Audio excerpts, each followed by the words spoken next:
할렐루야, 사랑하는 성도 여러분, 오늘은 5월 4일 목요일 아침입니다. 오늘 하루도 아침 묵상을 통하여 하나님과 함께 하시는 하루가 되시길 소망합니다. 오늘 우리에게 주신 하나님의 말씀은 민수기 22장 34절의 말씀입니다. 제가 읽어드리도록 하겠습니다.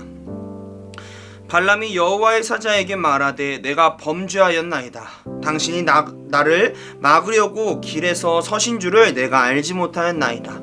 당신이 이를 기뻐하지 아니하시면 나는 돌아가겠나이다. 아멘. 22장 전체의 말씀을 보아야 오늘의 말씀을 좀 더 깊이 이해할 수 있습니다. 모압의 왕 발락이 발람에게 사절단을 보내게 됩니다. 처음 사절단을 보낼 때에 많은 돈을 가지고 발람을 찾아가게 됩니다. 찾아간 이유는 모압으로 와서 이스라엘을 저주해 달라고 하는 부탁을 위해서였습니다. 그러나 발람은 그러한 부탁에 하나님에게 물어보아야 한다고 이야기합니다. 그리고 하나님에게 발람은 물어보았을 때 하나님께서 발람에게 가지 말라고 말씀하십니다. 그 후 발람은 사절단에게 거절의 의사를 표현합니다. 이 부분을 보게 되면 발람이라고 하는 사람이 정말 하나님에게 이끌려 살아가는 사람이라고 우리는 생각할 수 있습니다. 그런데 여기서 끝났으면 참 좋겠지만 모압의 왕 발락은 2차 사절단을 발람에게 보내게 됩니다. 그때는 더 파격적인 조건을 가지고 발람을 찾아가게 됩니다. 또 찾아와서 발람에게 부탁합니다. 그런데 여기서 발람이 이상한 행동을 합니다.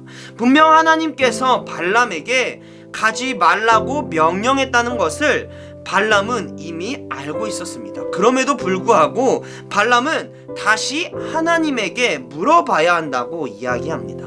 이 부분에서 알 수 있는 것은 발람의 속마음입니다. 발람은 분명히 가지 말아야 함을 알고 있었습니다. 그런데 사절단이 가지고 온 돈과 조건이 마음에 들었다는 것입니다. 그렇기 때문에 다시금 다른 대답을 해주시지 않을까 하는 마음으로 하나님에게 물어봤다는 것입니다.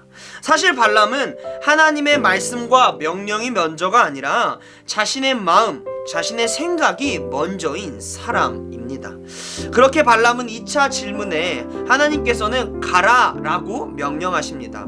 하지만 하나님은 그냥 가라고 하시는 것이 아니라 조건을 주십니다. 그 조건이 무엇이었냐면 너의 생각과 너의 말을 하지 말고 가서 내가 명령하고 내가 이르는 말만 그들에게 전달하라고 하는 명령을 주셨습니다. 그러한 하나님의 응답을 듣고 출발하게 되는 장면이 오늘 우리에게 주어진 22장 21절의 말씀입니다. 그렇게 발람은 하나님의 말씀을 듣고 출발하게 됩니다. 겉으로 보기에는 아주 순조로워 보입니다. 그런데 본문의 나귀의 행동이 너무도 이상합니다. 발람과 평생 함께했던 나귀는 항상 순종했는데 오늘따라 이상하게 발람이 이끄는 대로 행동하지 않는 것입니다. 그 이유는 바로 하나님의 사자가 나타나 발람의 길을 막고 있던 것을 나귀는 발견했던 것입니다. 그로 인해 하나님의 사자로 인해 나귀는 무서워서 이상한 행동을 하게 된 것이죠. 그러나 발람은 전혀 눈치를 채지 못하고 나귀를 책망하기 시작합니다. 그럼 여기서 생기는 궁금증이 있습니다. 왜 하나님은 발람에게 가라고 명령하시고 난 후에 또다시 사자를 보내어 발람의 길을 막으셨을까 하는 것입니다.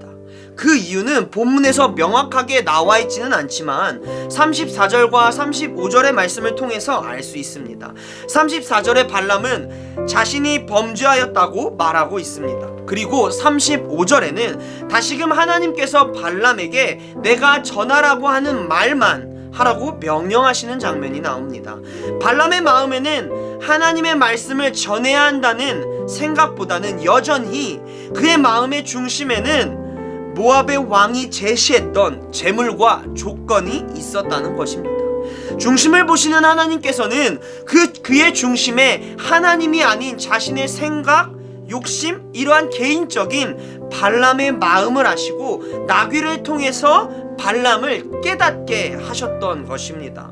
발람과 나귀의 사건을 통해서 우리에게 말씀하시는 하나님의 메시지가 있습니다.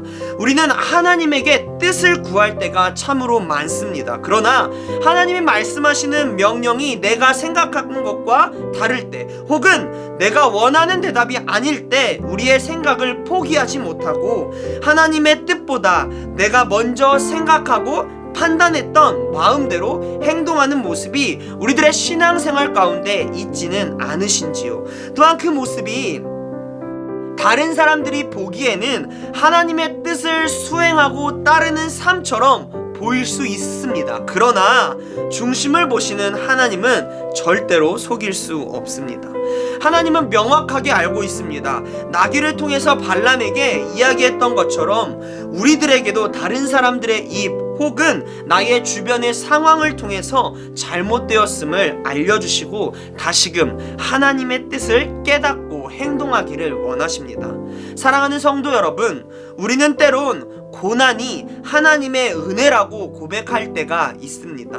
우리는 모든 고난과 시련은 우리에게 아무런 도움이 되지 않는다고 생각합니다. 그런데 오늘의 말씀을 통해서 한 가지 깨닫게 되는 사실이 있습니다.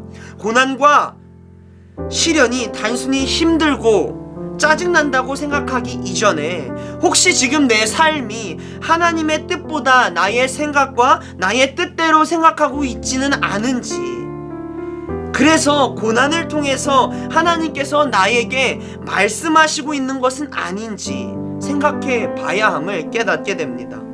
발람이 나귀의 이상한 행동 속에서 나귀를 책망했던 것처럼 우리도 단순히 고난 앞에서 나의 삶을 비난하고 원망하는 모습, 더 나아가 하나님을 원망하는 모습이 있지는 않은지요.